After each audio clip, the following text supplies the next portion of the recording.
Canes fans, I got to tell you about our great new sponsor. Listen, we all love placing a bet here and there, right? But is there anything sweeter than winning a bet when it's against your friends? Against the people you know, you get one up on them? Man, and the thing about it is you can bet with your friends on anything. You can bet with them on the Oscars, on sports, whatever it is. And that's what our new sponsor allows you to do. Let me tell you about Cut. That's K-U-T-T, Cut. The Cut app is a peer-to-peer social betting platform. It's legal in 40-plus states.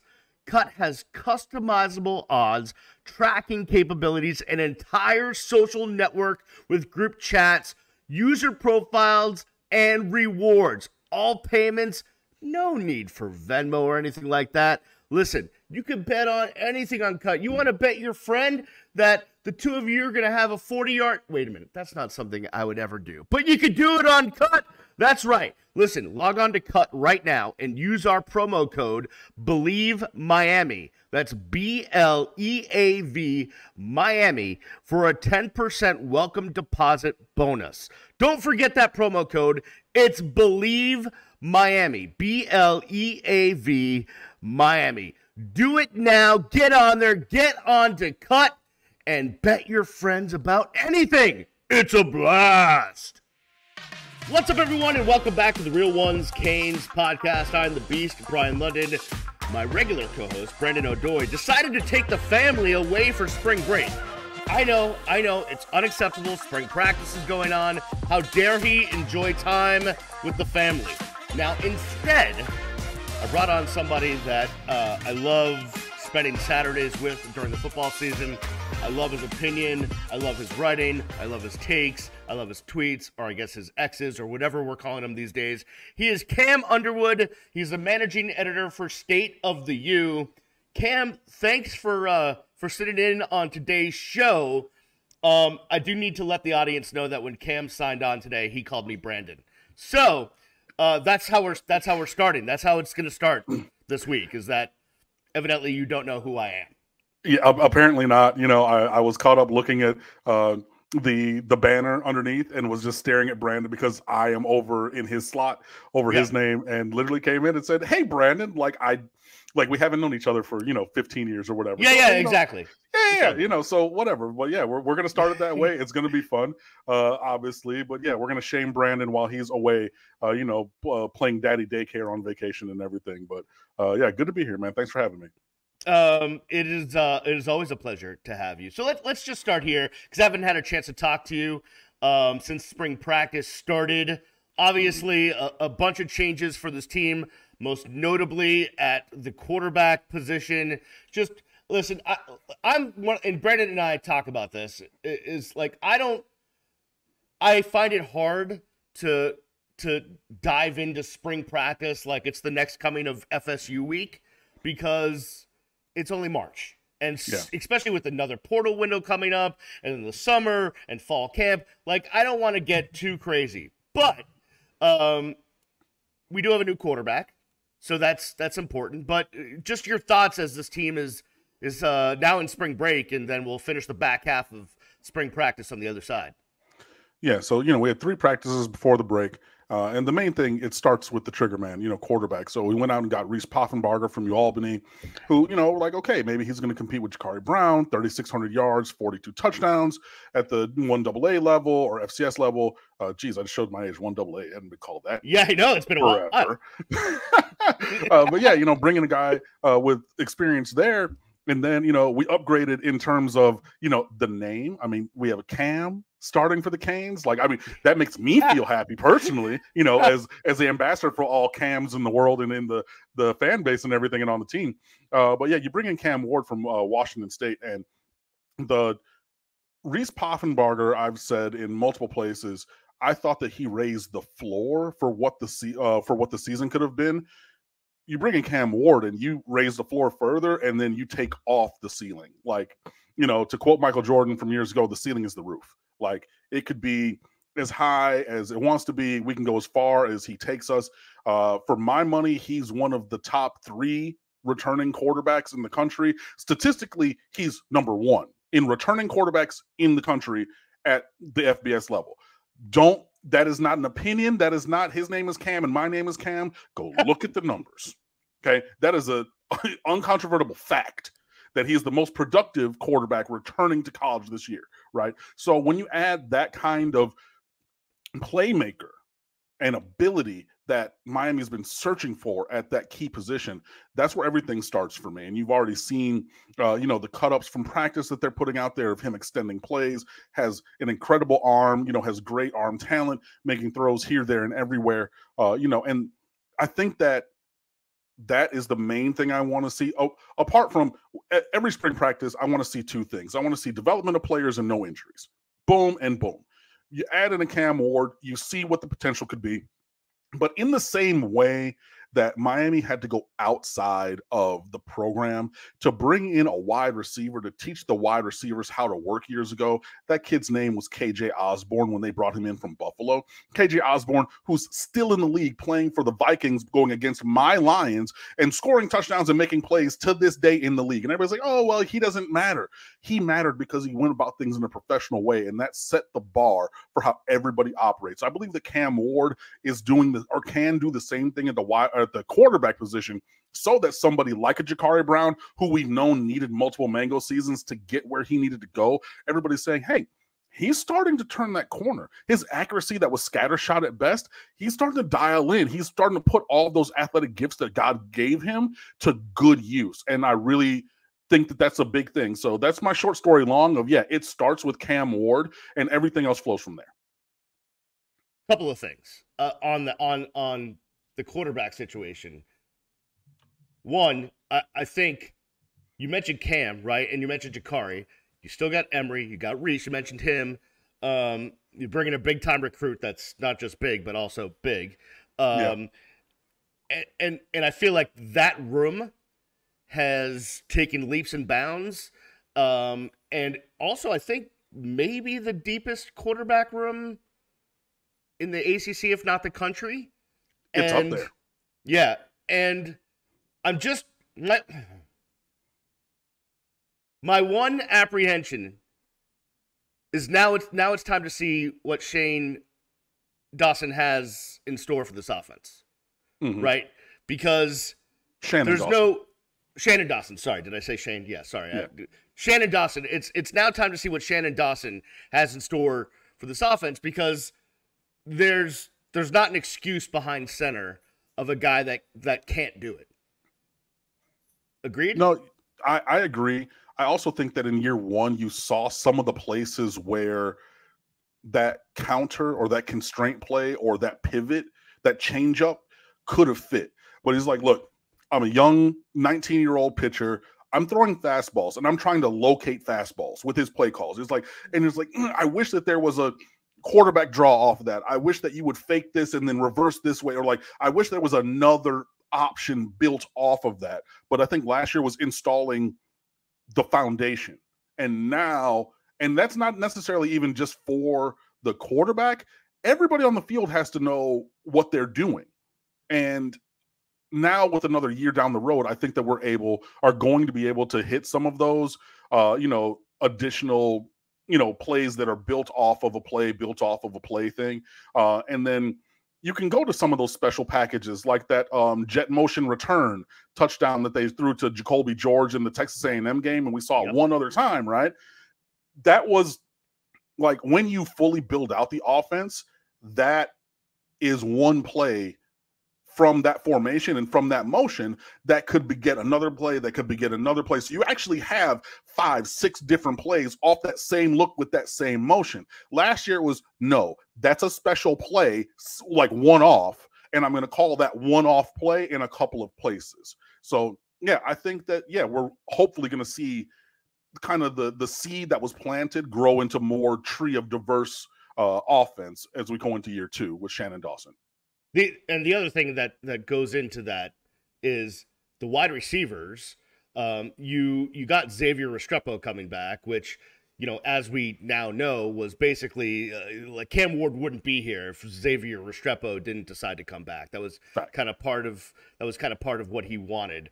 Evidently, the jersey number too was involved in that situation. But you bring in a couple of young guys in JoJo Naikar, and you hope that Jacoby can keep his head on his shoulders, and you have some other young guys there. What my point is, you have a pretty great receiver room. You'd like to hopefully get some. What was that? What just happened there? I don't know about great. Okay, I think, pretty I good. think good. Pretty good. Yeah, great? Yeah, I'm not sure. Okay. I see what you did there. I see what I did. I see what you did. I think Yeah. we're on the same page. I got it. All right. Yeah. I would like to obviously see production out of the tight end because you kind of need that. We have those. They're not just there for blocking, evidently. Oh, that's what I hear. Interesting. Well, yeah, I know. Yeah, no, I know. But you know that they're going to get the offensive line right. There's some pieces moving around right now, but I think they're going to get it right.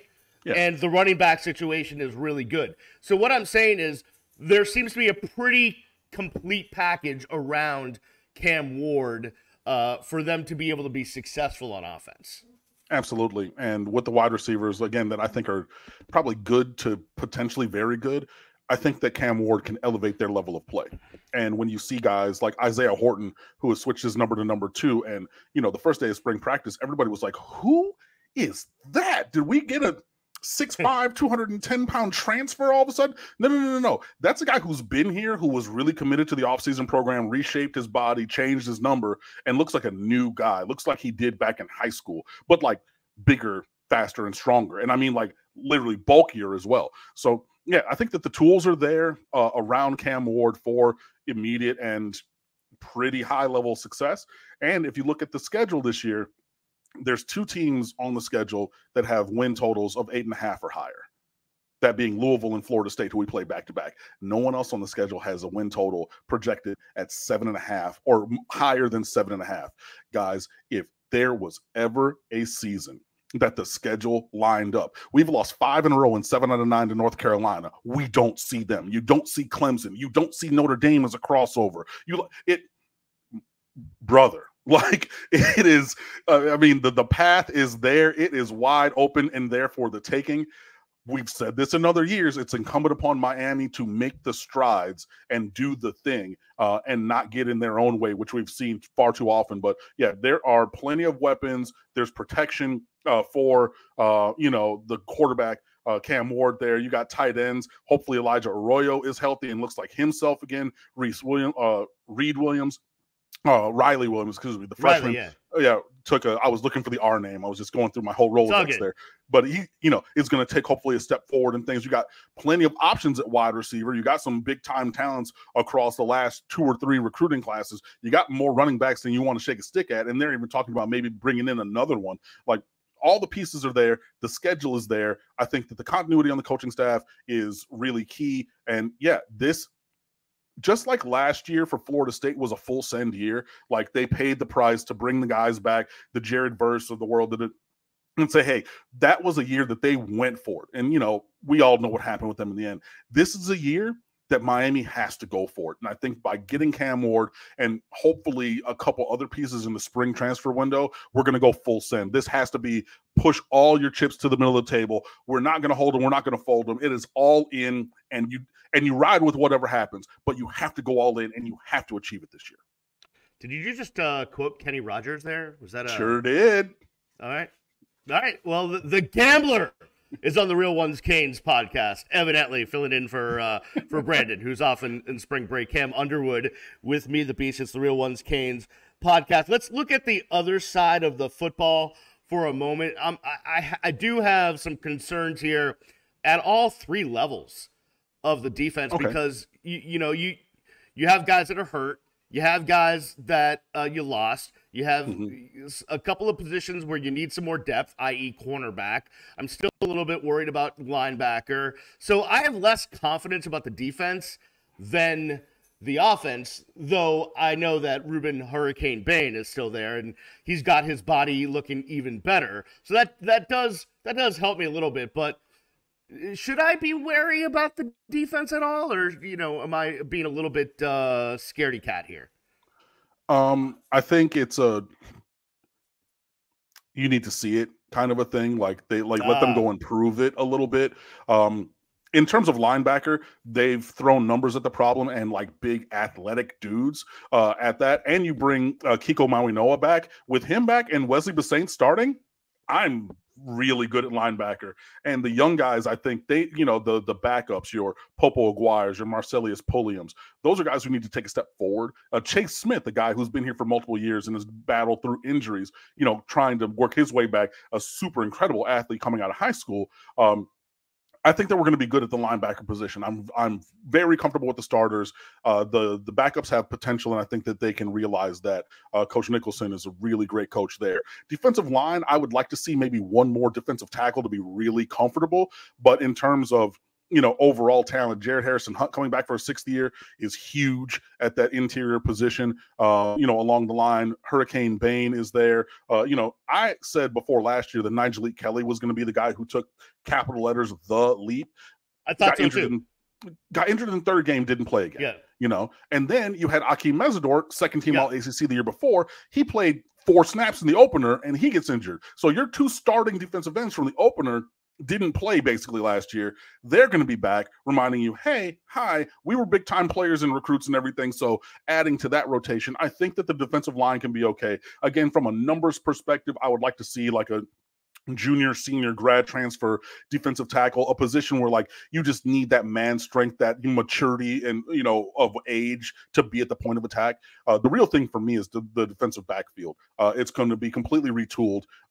You know, Daryl Porter is a steady guy. You want Damari Brown to really step up to be the cornerback one that he flashed that potential. But beyond that, you know, Jadaeus Richard has, you know, physical abilities, but he needs to clean up some of his technique and things like that. Other guys are just younger. And then at safety, like you lose both of your starting safeties to the league in Cam Kinchins and James Williams. So, yeah, I know that the Harris kid from Georgia, Jaden Harris, I sent his film to several people as a blind react after he committed, and they were like, yo, so who's this 4-star All-American? And I'm like, he's a low 3-star from Georgia. And they're like, why? Like he runs, he hits, he, you know, kind of played corner and safety. You know, in high school, he was the first guy off the bench when, you know, Cam Kinchins had to miss some time and everything. So looking at him, hopefully Markeith Williams takes a step forward, got a couple transfers in, you know, Mish Powell at the kind of nickel safety.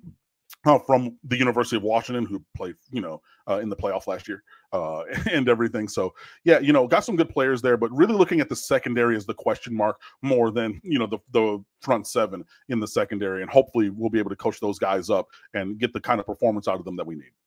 Yeah, so when I look at positions that I'm a little bit worried about, I look at who's coaching there and how that's going to help develop talent, help develop new guys. You know, when you lose your 2 starting safeties, right? Those 2 guys go into the league, and like that sometimes can make me petrified. But then I think, well, you know what? Lance Guidry is the guy that's on top of that position. He's your defensive coordinator. Like, I feel better knowing that Lance Guidry is the guy that's kind of barking out stuff in that room and with that group. That kind of helps me feel better about things when the coordinator is a guy that is coaching that position. You know, I know they brought in Chevis, who worked with Guidry at Marshall, and listen, I have not talked to anyone who's had one negative thing to say about him, but it's still, you know, I don't know. So it's still, to me, it's still, like a, you know, like you said, show me. It's still like a, hey, I don't know. We'll see how that works, but for all intents and purposes, people seem to be pretty impressed by that hire. I just, you know, I need to see it happen, I guess is what I'm saying. Yeah. No, and that makes sense. But I mean, Chevis Jackson was a 1st-team All-SEC player in 2007, you know, for LSU with plenty of guys. Like, go look up that 1st-team All-SEC that year, and he was unanimous consensus, right? You know, he was All-American and everything, went to the league. So a la what Mike Rumpf did as a player. You know what I mean? Played for a couple of years, got into coaching and everything, has coached up really strong units at cornerback along with, you know, Lance Guidry. So that pair, you know, Batman and Robin coming back together to work with the secondary. Yeah, the structure is in place for success. However, we need to see that potential turn into performance, especially in the secondary, because that's where the gap between demonstrated performance and the potential of the players in the room currently, that's where the gap is largest, even, more so than linebacker and defensive line. Here's another thing that sometimes keeps me up at night, and not really keeps me up at night in a worried way, but just in like a, I don't know what's going to happen type of way, right? Like a thriller situation, which is there's another portal. I don't know who's coming or going. I could probably take some guesses. One might think there might be a quarterback who decides to step out. One might think, maybe there's a running back situation. You don't know because guys see what's going on during spring. I might get playing time. I might not get playing time. Competition. Listen, we always talk about right at the U. These guys want competition. They want practice to be harder than the game. All that stuff. But in this day and age, some guys aren't built to sit on the bench and wait. And so I kind of think about this next portal window and think about, the roster is going to change again. And change gets me feeling anxious. Yeah, but you have to lean into it. It's the ever-present nature of college sports. Like, you're always going to be losing guys off of your roster. I for one, am counting down the days till the return of EA Sports College Football because I played that incessantly as a child, and we'll start again. I've already notified my employer. Yes, I will be taking PTO. Do not call me for a few days. Probably wrapping that full weekend there. But when you're looking at that, and like I was a former high school teacher, right? So in my group, I taught music, I taught choir, in case people don't know. But every year I'm looking, okay, where are my seniors, right? Because I'm going to have to replace tenor section leader, alto section leader, all state sopranos over here or whatever, right? I'm going to have to replace them from my top group. And it's the same thing with sports. The analogy is pretty direct, right? So at the high school level, the college level, you're always going to be losing people off of the roster. Now, there's this additional method or structure through which you can lose people, but you just kind of have to embrace the ever-present nature of change. Hopefully you're not going to lose somebody who's foundational and you're always making those connections, building those relationships, and recruiting your own roster. But I just think, if you change your mindset about it and be like, hey, change is ever present and we're just going to continue to move forward even with that being the case, I think for me that's the way that I've mitigated the fear or anxiety or whatever you want to call it about that, because excuse me, through departures and things, you're going to still get to having a roster of Miami guys that you want to have here, and hopefully through that you're going to build the kind of team that you want to have to compete for and win championships. Yeah, it's a good way to look at it. All right, we're going to take a break. On the other side, I got 3 topics for you that we need to jump into real quick. I want to talk about what Nick Saban had to say about college football and NIL and all of that stuff. I know you just rolled your eyes so hard. Yep, oh my goodness. Yeah, I know. And in my head, I rolled my eyes too. I want to talk about the Miami Hurricanes basketball situation on the men's side. And then I have a surprise topic for you that I want to jump into. So we will do that on the other side. It is the Real Ones Canes podcast. Brandon is on vacation. I've got Cam Underwood. He's a managing editor for the State of the U, which is an outstanding website covering the Canes. So get on that. And we will do it all again on the other side. We'll be back right after this. And we are back on the Real Ones Canes podcast. I'm the Beast, Brian London. You can follow me on all the socials at Miami Radio Beast. Stepping in for Brandon O'Doy this week, who is on vacation with the family for spring break. I guess he's allowed. That would be Cam Underwood. He's a managing editor of State of the U. Go follow them. Go read them. They've got amazing Miami Hurricanes coverage at State of the U. And Cam, we gotta talk about this Miami Hurricanes men's basketball team. Just after last year's amazing success, going to the Final Four, this year, starting off what I thought was really in a good start and then just collapsing for the better part of the last half of the season in conference play, finishing just 15-17. So disappointing. Listen, there were some injuries. You obviously lost 2 amazing starters from last year's team, but no one expected this. And if you watch Jim Larinaga enough, you could tell how frustrated he was. Just what was your take on on this season and the program right now. Yeah, I mean, it really reinforced how incredible Isaiah Wong was as ACC Player of the Year last year, and Jordan Miller, who was the glue guy who could as easily give you, 28, 8, and 5 as he could, like a triple double of, just 11 points, 13 boards, 12 assists with some steals and blocks, and just doing everything that the team needed in whatever kind of a way. But yeah, it's disappointing to be sure. Like, this team was 15-7 at a point, and then lost the last 10, including the ACC tournament game. So, I mean, it is very disappointing to have the results look like this. Yeah, injuries played a part, but also just the team needed someone to step up in the way of Isaiah Wong, and when you're looking at Wooga Poplar, who is an NBA athlete, right? Yep. But he missed time and he wasn't able to really, when we needed a bucket, he doesn't have the one-on-one game to really do that consistently right now. And Nigel Pack can hit he can hit a shot as soon as he walks in the gym. He's, in range. There's like he can hit it from anywhere, but he missed time and he was a little inconsistent. And the guy who you're going to look at most, who was consistently in the lineup, was Norchad Omier, who loved his, junkyard dog, Dennis Rodman type energy and enthusiasm. And like, I'm going to just be tough at 6'5" or 6 and bang down low against, like other bigs and everything. But like, there's a limit to his skill.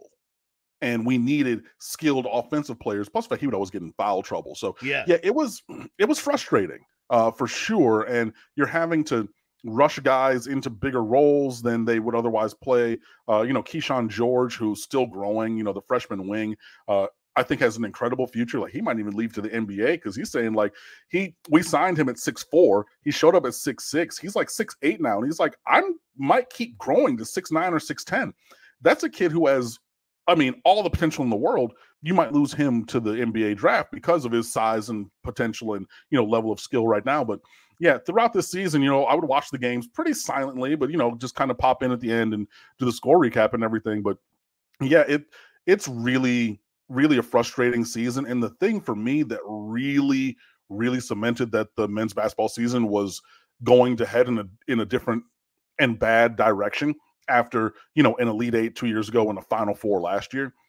This team lost at home to Louisville. Yep. And that was the first time Louisville had won on the road in more than 2 calendar years. And Mark Ennis, who, writes for their SB Nation site, State of the U is on SB Nation Network, in case you guys didn't know. So, like, he's, kind of a peer in that way. Hosts a Louisville radio show, he's an alum, he's a fan and everything like that. And every game he's talking about, the Louisville Cardinals, they don't fight. It's terrible. Kenny Payne, their coach, is doing a disservice to the fans, the alums, these players, the recruits, the name of, like, they wear Louisville on their jerseys, and he's disgracing our fine city. And every single game, Mark Ennis would tweet about that. And like, even as they finally have fired him for the terrible, horrible, no good, very bad season that they had, he will tweet something negative about Louisville, and I'll quote tweet and say, "This team beat Miami at home." That's how bad this season was, because that's just illustrative as to when and where and how bad the season went. In terms of the program moving forward, I have full faith in Jim Larrañaga. He's already come out in multiple interviews and things with the Field of 68 and all other places saying, like, yeah, he's 74 years old, but he's going to come back. He's going to coach next season. He intends to be here for a while more. And he has the benefit of the doubt in my mind. We have a great recruiting class. We have a borderline, a top 10, maybe top 5 player in the country signed already to come in, dynamic two-way scoring guard. So, we're going to have the ability to rebuild moving forward. It'll be interesting to see if Nigel Pack and Norchad Omier return for next year, because they could turn professional and, probably play overseas or whatever. But yeah, in terms of the projection forward, we do need to retool the roster a little bit, but Larrañaga has proven that he is able to coach the hell out of a basketball team. This year was frustrating for everybody, and hopefully, we get things going in the right direction, but I think we have the guy to do it because he's a master of his craft. Yeah, listen, I know it's being said out there, but Jim Larinaga, like you said, Elite Eight, Final Four. It's not like this was 20 years ago. This was last year or the year before. Yeah. So it's not like this is something that success was way in his past and it just hasn't come. No, it's right there. I do, I guess, my birthday is coming up in May, and if I could get a 7-footer for my birthday, that would be amazing. They don't fall off of trees with the skill set that you might need, but that would be great. But yeah, in Jim Larinaga, I think he's earned the right to carry this thing forward until he decides that he's that he doesn't want to do it anymore. Yeah, he has the benefit of that doubt. Michael Nwoko, the freshman center, hopefully takes a big step forward next year, but like another one of his body type. He's 6'10 and a half, 6'11, 235. Like he's more yoked than like, you remember Tanya Jakiri? He came in as like a 7-foot stick, like guy, but he ended up putting on decent enough weight where he could be a starting center in the ACC. Michael Nwoko has the body already to be, to bang with, the bigs and everything. But yeah, getting another guy of his size, height, and length. And that's the difference with Norchad Omier, because like there's just a difference between 6'5" and 7 foot. They're just, it's 7 inches. You know what I mean? Like, and he's great at what he does. He's an intuitive rebounder. He's strong as an ox, and everything. And he does really great stuff. But like, I need another big in the rotation. Not saying that we're going, old school Twin Towers out there all the time, but yeah, I also, my birthday's in August, 2 weeks before the opener when we beat Florida, by the way, to the day, by the way. So nice. I would also like the 7-footer for my birthday for the basketball team as well. So, hey, if you get one and I get one, and then we have Michael Nwoko, all of a sudden now we got 3. Yo, we're cooking with fish grease. Yeah, no doubt about it. All right. Let's switch focus for a second. The big national story in college football has been Nick Saban. He was in Washington in a hearing about college football as the country, as the NCAA, as the entire galaxy tries to figure out what to do with college football and NIL and portal and all the stuff that's going on. And Nick Saban, to paraphrase, just said, "Oh, well, the game can't exist like this, where guys are getting paid and they want to play for the money and not for the name on their the front of their jersey." And I'm just like, Nick, not sure if you kept track of the last few of your coaching stops, but there's some allegations out there that maybe allegedly some of the guys you coached maybe got some bags there, coach. Like, really? Really is the thing. If you have not, I urge everyone to go search this article called Meet the Bag Man. Stephen Godfrey, when he was at SB Nation, wrote this long read feature. He's an Ole Miss graduate himself and was embedded with multiple bagmen from back in the day, like about how they operate and, funneled money to players in the recruiting game before NIL. This is probably a decade or more ago that he wrote it. It's one of the best pieces that will give you insight into that world.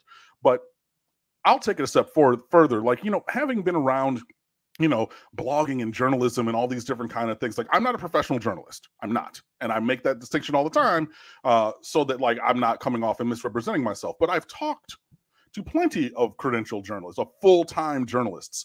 And one whom I know who, all I will say is they used to work in South Florida. I will not say where they work now or anything else. However, that person and I had a conversation where they showed me text messages proving that, or to the effect that in Alabama at the time, they would do the $40,000 briefcase. What's the $40,000 briefcase? And this is when Nick Saban was already there, entrenched as their coach, because this is during the 2010s, right? Yep. The $40,000 briefcase was 2 dudes in suits would drive way out in the middle of Nowheresville and stop at one of those roadside diners that you see from, My Cousin Benny or whatever. Order a cup of coffee, leave the briefcase with $40,000 to pay for the cup of coffee and leave out, because they knew that the waitress was the cousin of the boyfriend of the sister of the player that they're trying to get that money to. right? I saw the text messages and communication saying, hey, we went to this place to put the briefcase for this player, right? And that was Alabama. I also know for a fact, because this player who went to Florida is a first cousin of a friend of mine I used to work with. He called the University of Florida, right? I know this is not Saban, but same thing. That he called the University of Florida and said, hey, coach, it is when Urban Meyer was there. Probably going to decommit, really looking to stay in Miami, probably, whatever. Coach said, okay, cool, boom. And the cousin was with the other cousin, the player, sitting on the stoop. Not 15 minutes later, a car rolls up, a duffel bag gets dropped in the driveway with Florida Gator gear and $25,000. Dude, the game is the game, and it always has been. But for Nick Saban to now go and say, well, guys are getting paid, and like I said, I, for one, have seen the $40,000 briefcase text messages. Or everybody knows that, like, that was the game, bro, and everybody was doing it. But now not everyone, the high operating teams did it and did it well and didn't get caught. But now everybody can do it out in the open, so your hidden advantage is no longer there. Now you want to come down and say, well, we should maybe look into paying players. Nick Saban, like, I was born at night, not last night. You knew what you were doing, brother. Stop the nonsense. No, we did it all the right way. Okay, sure. Everything was perfect, above board. I don't know what you're talking about. Do you also want to see that oceanfront property in Montana that I have to sell you? Because, like, if you believe that, you believe this also. There's an ocean in Montana? Man, it's great. It's always subtropical, 80 degrees. It never rains like it's in Southern California. Beachfront access all day. Like, yeah, come on. You know what? Just wire me the money. I'll send you the location later. Because if you believe Nick Saban with that nonsense, right, that was widely industry known. And again, not that I'm singling out Nick Saban, because, like, everybody was doing it, or the high operating teams. They were doing it and doing it well, right? So it was not only him, but Alabama was the big bullies on the block, right? They didn't get all the best players just cause. I mean, I know some guys did want to go there and win championships and but, like, out of just, like, looking at all things being equal, every one of those players from all over the country is just randomly going to choose Tuscaloosa, Alabama. Come on, man. Like, use your brains. Use your brains. Well, no, I was going to make a joke about brains in Alabama, but I won't go there. All right, last topic. I'm going to hit you with a surprise one, and it comes up every Saturday that we sit a couple of seats away from each other at the stadium. The band of the hour.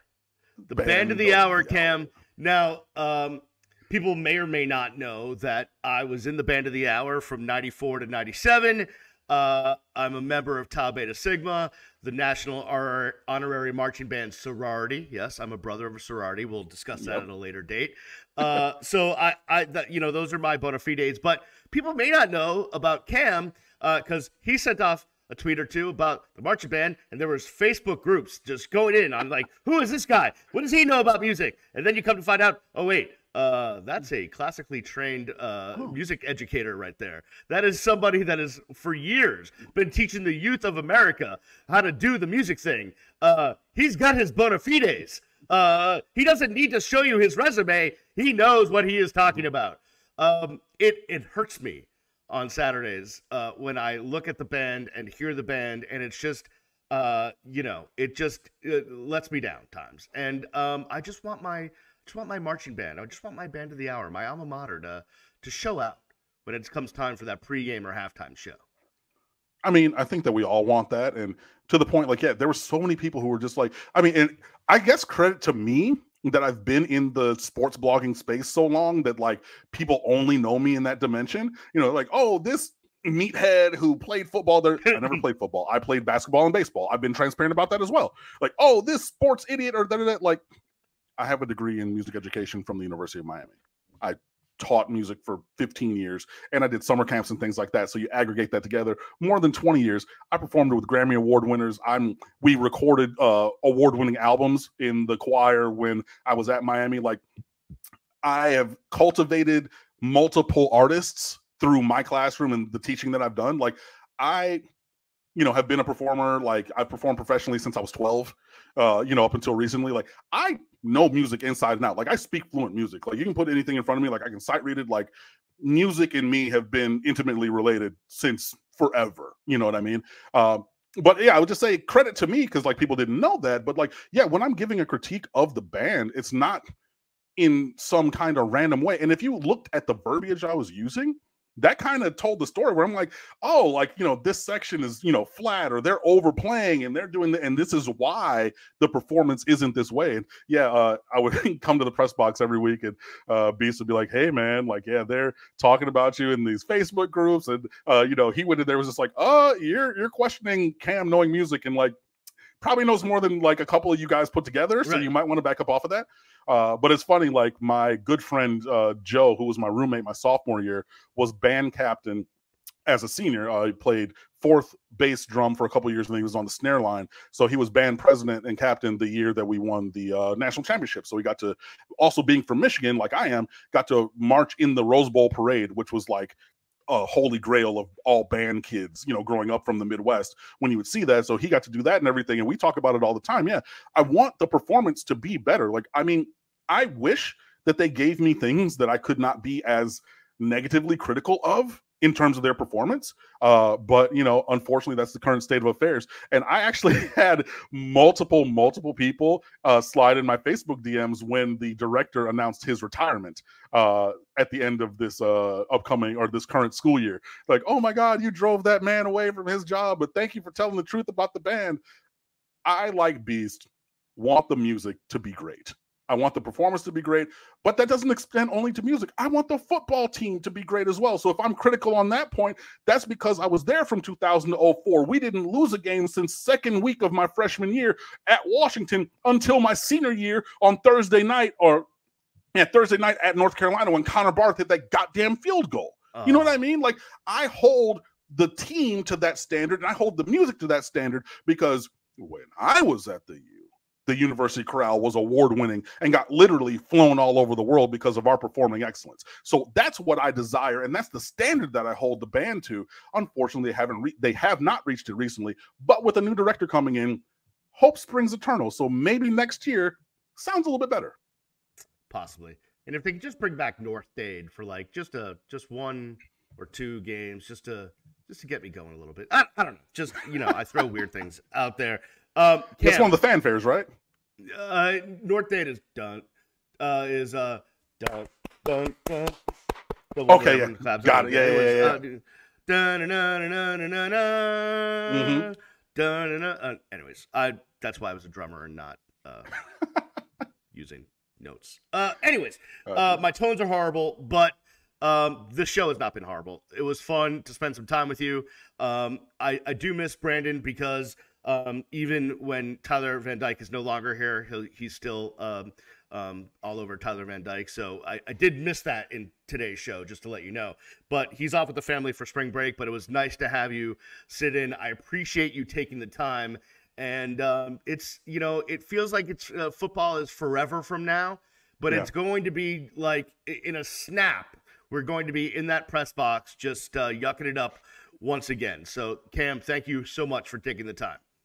No, it was always a pleasure, man. Appreciate you, Brandon, over there on the microphone. It's a joke.